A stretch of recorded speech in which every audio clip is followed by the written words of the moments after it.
Hello बच्चों, चलिए प्रश्न को समझते हैं। आप मूल पाठ में जान चुके हैं कि हाइगेंस का सिद्धांत परावर्तन और अपवर्तन के नियमों के लिए किस प्रकार मार्गदर्शक है। इसी सिद्धांत का उपयोग करके प्रत्यक्ष रीति के निगमन कीजिए कि समतल दर्पण के सामने रखी किसी वस्तु का प्रतिबिंब आभासी बनता है, जिसकी दर्पण से दूरी बिंब से दर्पण की दूरी के बराबर होती है। हमें बताना है कि समतल दर्पण से किस प्रकार हाइगेन प्रिंसिपल से हम वस्तु के प्रतिबिंब को की व्याख्या कर सकते हैं।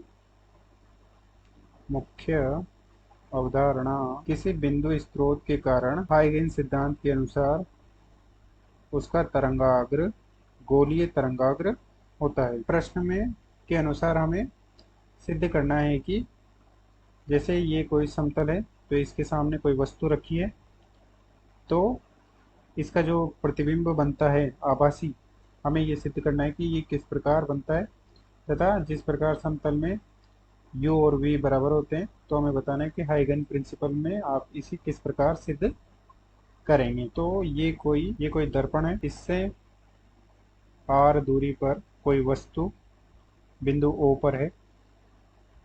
इस दर्पण को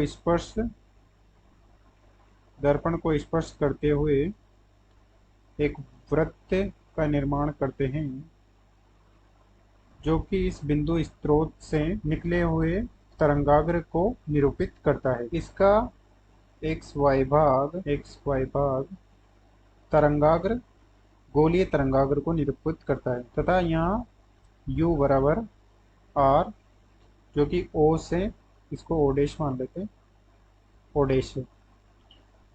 अगर यहाँ से हम देख सकते हैं कि अगर यहाँ पर ये दर्पण नहीं होता तो ये तरंगाग्र इस दिशा में आगे बढ़ जाता और इतनी ही दूरी पर, यानी कि r दूरी पर ही एक और तरंगाग्र एक्स डैश वाई डैश का निर्माण करता, जो कि r दूरी पर ही होता, यानी कि एक्स डैश वाई डैश भी गोलीय तरंगाग्र होता, जो वाई डैश से r दूरी पर ही होता। परंतु चूंकि इसके मध्य में दर्पण रखा है तो ये एक आभासी तरंगाग्र होगा, और हमें यही सिद्ध करना है कि किस प्रकार वस्तु O पर उसका प्रतिबिंब O डबल डैश पर बनता है, जो कि आभासी है, तथा वस्तु की प्रतिबिंब से दूरी u और आभासी प्रतिबिंब की दूरी v बराबर है, जो कि हमने देखी है कि ये r